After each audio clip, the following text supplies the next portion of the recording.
right, 23 minutes before 11 o'clock. Thank you for tuning in. It is December 2nd, 2013, and it is time to speak to U.S. Representative Richard Nugent. He's on the phone, ready to take your calls. And pay attention again to the date, December 2nd, 2013. If that's the date where you are, then you're listening to a live broadcast, and your questions and your comments are invited. The phone number is the WOCA Climate Control Source Hotline, 622-9622. It's your opportunity to be a constituent, and that's what constituents and U.S. representatives do. They communicate with each other. I don't know anybody who does it better than Congressman Richard Nugent has proven to do, and I know this has been the way he has run his professional political life, even when he was a sheriff. Of course, right now up in Washington, D.C. as our representative. Good morning, Congressman. Good morning. Thanks so much for having me on, man. Thank you. It's always good to hear from you. I wasn't sure. How was your holiday? It was terrific. We had our youngest son in from Fort Riley, Kansas, spent Thanksgiving with us, which is really a treat to have him home just for a few days. Yeah, man. Yeah. The whole fact that the United States continues to be involved in Afghanistan is making the news for some reason. Have we been misled to thinking that we were going to be pulling our troops out of there, or did I just misunderstand the news? No, I mean the way the president had talked is that we were pulling our troops out, in 14. Now it appears that he's talking about keeping troops there up to, I think, 8,000 to 10,000 troops there to train and advise. But anytime you have troops in Afghanistan, it doesn't matter what their mission is. You're certainly putting them at risk. Yeah. And that's what I'm concerned the most about, is that we're going to put these, my kids included, yes, at risk. And I'm not sure what the end game is. He certainly hasn't articulated that very well as to what's the end game. What do we expect to accomplish? I guess, and he's also talking about 10 years at least in doing that. And then you hear Karzai. There was an incident here in the last few days where we wound up killing, I guess, a child in an airstrike. And he's making statements about us, really chastising us and saying some things that are just not correct. And so I don't know, why we would continue to put our folks at risk, and particularly from a leadership position, he certainly doesn't seem to appreciate it. And that's we're going to get briefed on that, obviously, in the next 2 weeks. What's going on. Yeah, it was discouraging when I read that report. Okay, we do have some callers calling in, so let me stop talking and let our callers get on the air with you. Again, sure. U.S. Representative Richard Nugent, good morning. You're on the air. Thank you for being patient. Good morning, Congressman. This is Sonny calling. Good morning, Sonny. Number one, I am totally against any more troops in Afghanistan. I think we should get out of the Middle East, period. This administration and previous administration have done enough damage to the Middle East as far as destabilizing that area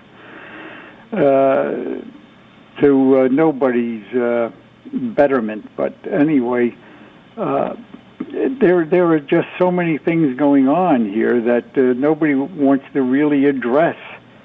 We have our dollar is turning into, is going to go poof one of these days.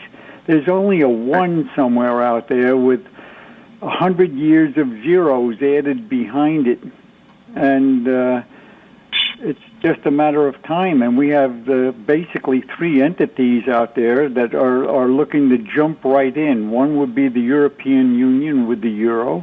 The other is the Chinese government.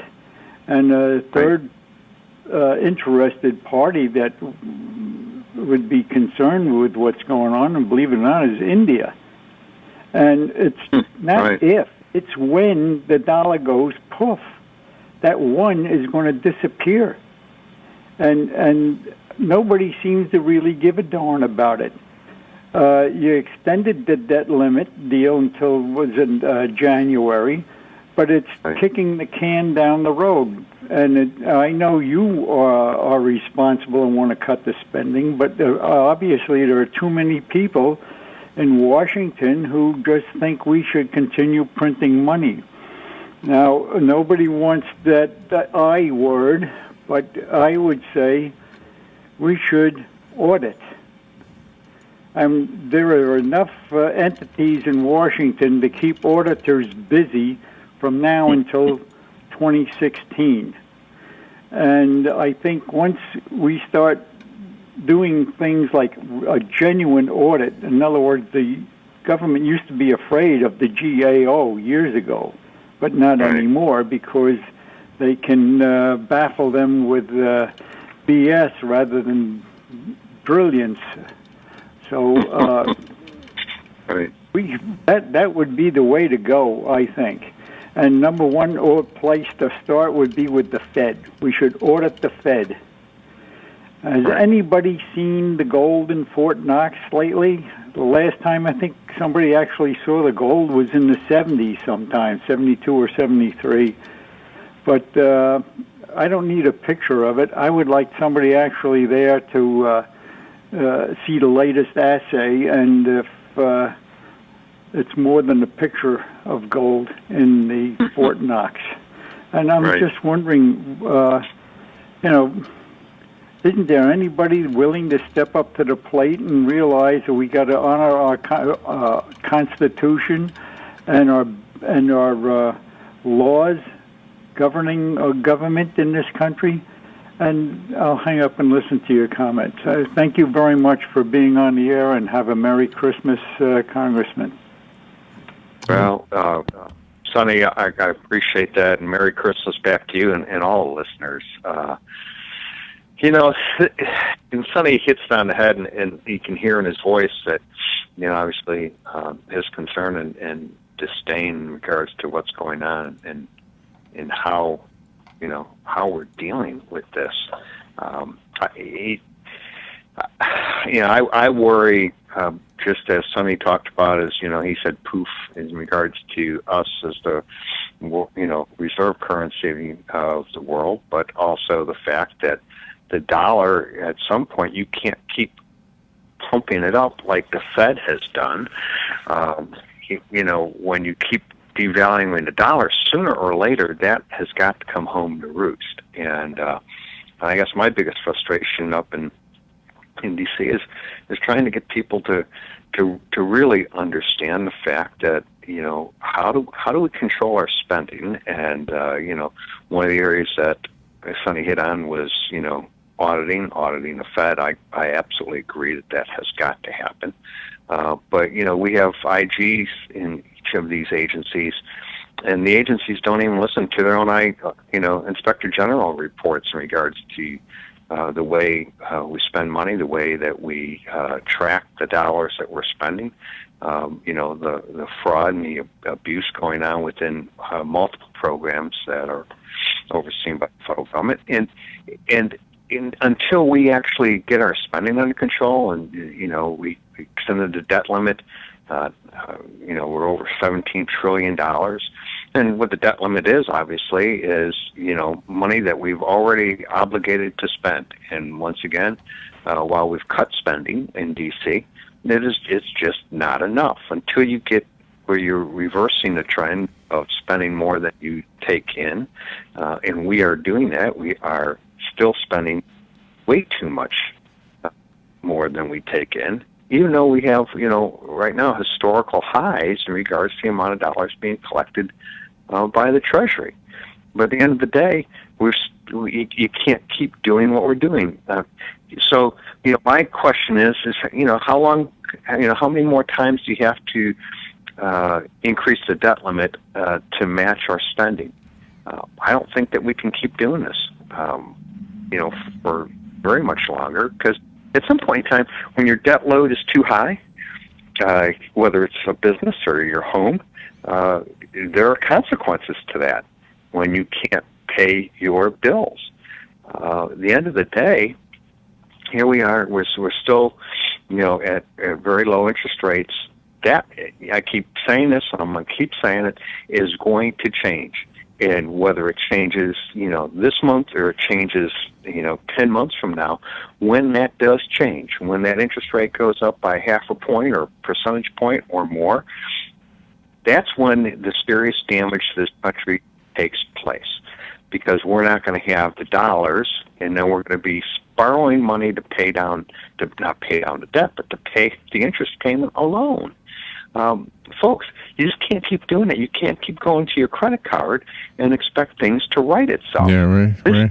This doesn't happen by itself. We have all this automatic spending going on. Every time when I vote to cut spending, we're talking around 33% of the federal budget is what we actually vote on and curtail spending on. Well, 33% does not equal us overspending the dollars that are coming in. So you got to start talking about what do we control, what do we have access to that we can control, and start bending that curve on spending. And that's all of the programs that are on autopilot today. And until we start looking at that, this doesn't get better, folks. And we're just, you hear the president and you hear others, they're just going to keep going on. We can keep spending the way we are, and nothing bad is ever going to happen to the United States of America. And I'm telling you today that I don't believe that for an instant, and I'm scared to death that if we don't have any action in D.C. in the next year to 2 years, I think that we're on a collision course with exactly what Sonny's talking about. I hope we have 2 to 3 years. I'm not so sure. Nobody can give me a definitive date and time because I don't think anybody knows.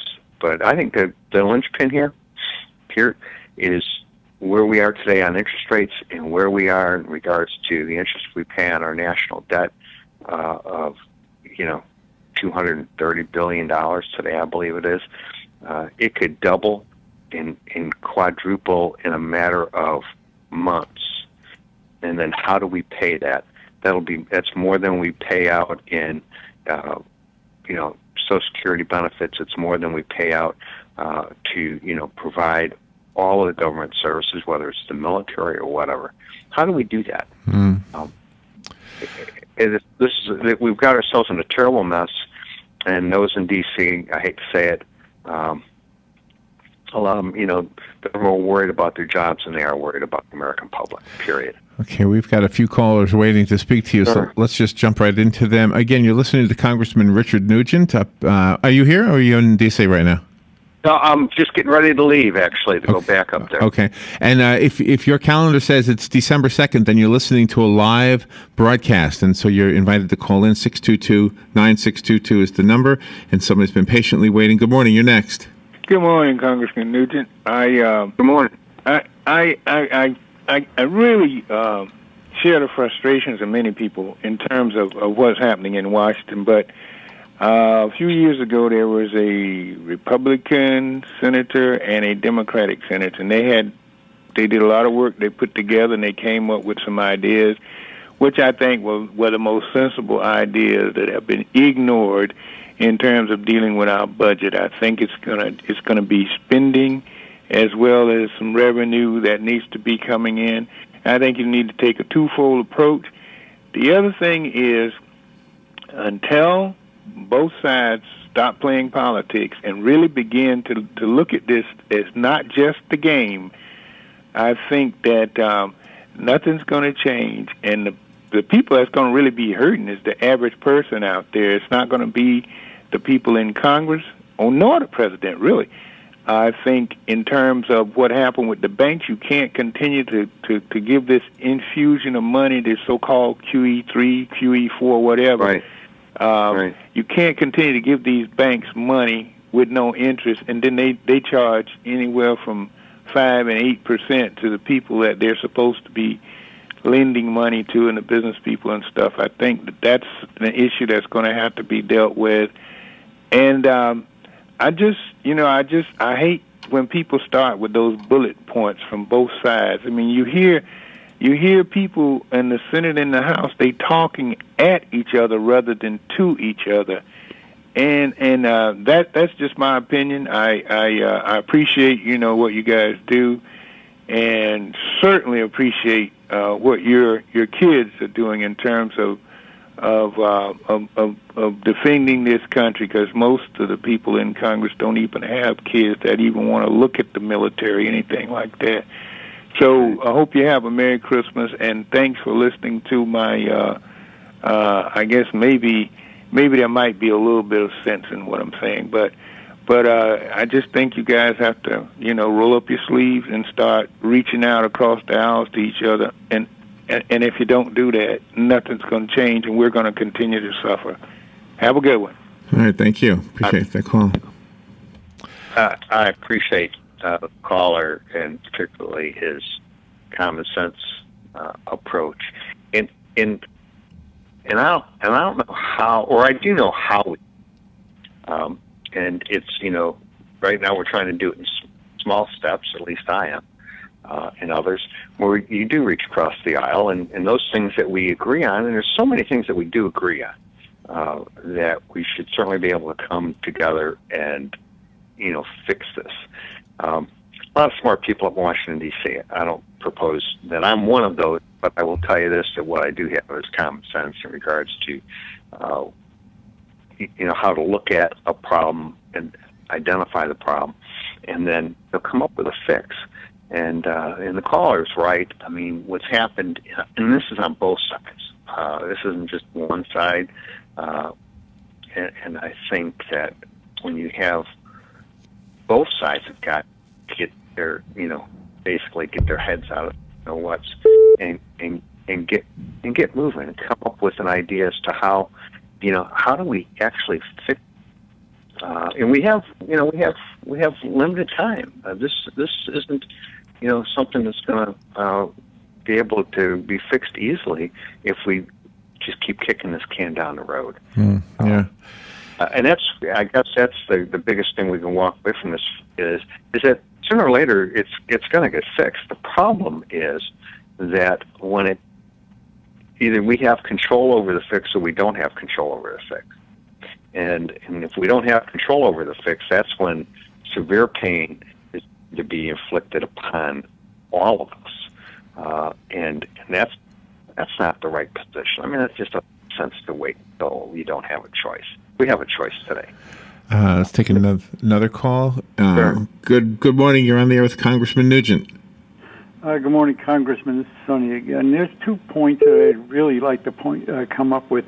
One being the amount of money that has been pumped into the IMF, World Bank, the European Union Bank, and other entities, and yet the dollar, it takes $1.34 to buy €1. Right. I believe that this country, believe it or not, is holding over $6 trillion worth of debt. A lot of that is what we've been pumping into various economies around the world. And we have to borrow that money to pump it into these other entities. And for the life of me, I'd love to know why the euro is worth more than the dollar after what we have done for this European Union. I think it should be on a par value, and basically it's costing more and more each day to buy a euro than previously. The other thing Right. is, you talk about money. How about all the savings that senior citizens have accumulated and sitting in banks, and we're making 0.10% interest? And the latest thing in the news was banks are considering charging people to hold their money instead of giving interest. That was on a news report. And to me, there is something rotten in Denmark when we pump money into the European Union and World Bank, the IMF, et cetera, and yet our dollar is not worth or not even par value with the euro. And I'll hang up, and again, I'd like you to address that as far as our interest rates on savings and things like that, and the fees that these banks are charging as we keep funding them. and bailing them out. I'll hang up and listen. Thank you. Thank you. Well, I mean, when you start talking interest rates, I was just looking at my bank statement here just a few seconds ago, and so the annual percentage yield that I just am receiving is 0.05. That's half a percentage point. And, of course, that's all based upon, the money that the banks can borrow and receive from the feds. I mean, once again, you see it's the lowest interest rate of, 1%, I think it is right now. And so that reflects back on, what we earn in interest. The same thing holds true on, treasuries and all those other, T-bills. I remember when my folks first retired, I mean, the money that they got, if you remember when inflation was real high, they were getting 10, 11%. And when that went away, my gosh, I mean, that was the difference between them, having to stay at home versus, being able to take, a vacation by car somewhere in the United States. That was huge for them. And so, we're feeling the same effect. And I've been over to Europe to visit my son, and Sonny's absolutely right. I don't quite understand why the euro is so high, particularly when the number of states over there that are part of the euro are failing. It is ludicrous to me that the euro would be valued at a higher rate than the U.S. dollar. Yeah. But the things that we're doing, the monetary practices that Sonny had even mentioned, is what's driving that. I mean, what we're doing is you're devaluing the dollar. The more money they pump in through QE3, one of the other callers had mentioned it. It artificially, not artificially, it does devalue the dollar.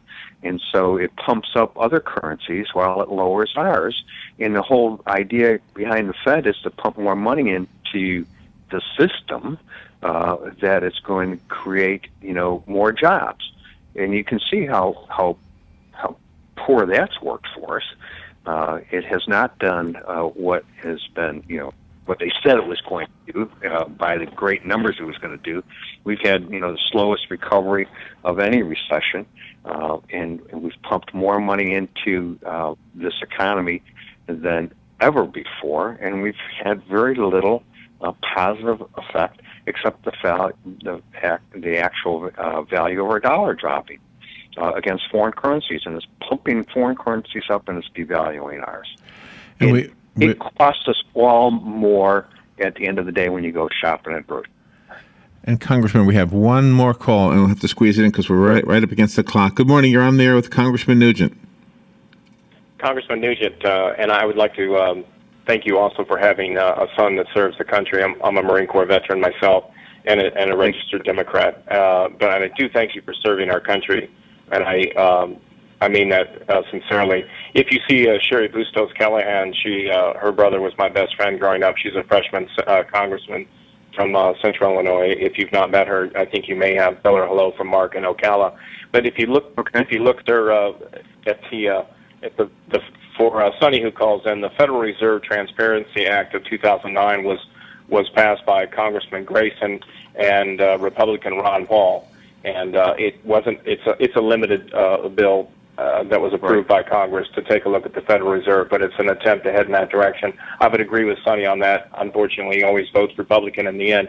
Sir, I would ask you, as a congressman, do you think Americans have the right to union organize? To do what?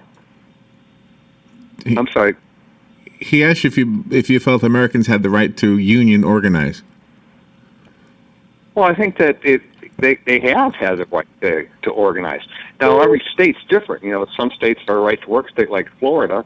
In other states, like where I came from, Illinois, was not. The difference between the two, and we had unions in Florida. The difference between the two is a right to work state does not require every employee of the agency or company to pay dues, where non-right to work states require, once a union is voted in, everybody has to pay dues. So that's the difference, at least in my understanding. And in Florida, like I said, we at the sheriff's office, became unionized because, once again, it is a right that people can, through the petition cards that they have to sign. When they get 51%, then it actually goes through PERC. They have a vote on it. It's a secret ballot.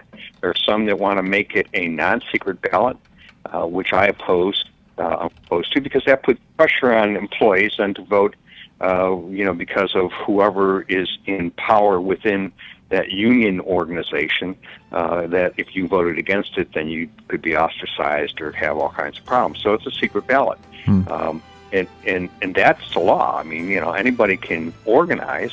You have to go through PERC, and you have to do all those things that are necessary to become a union. But the difference between the right-to-work state, like I said before, is the fact is that in Florida, right-to-work state, you can be unionized, but not everybody has to pay dues unless you want to be a union member. And the complaint is, obviously, is that they get whatever benefits that the union provides. But at the end of the day, that happens to be a state issue in regards to a right to work. Congressman, thank you so much for being on the air with us today. We're out of time, but be careful on your way back to D.C. And thank you for taking time out of your week each Monday to do this with our listeners and your constituents. Thank you. Bye now. All right, thank you. We'll take a little break and we'll be right back.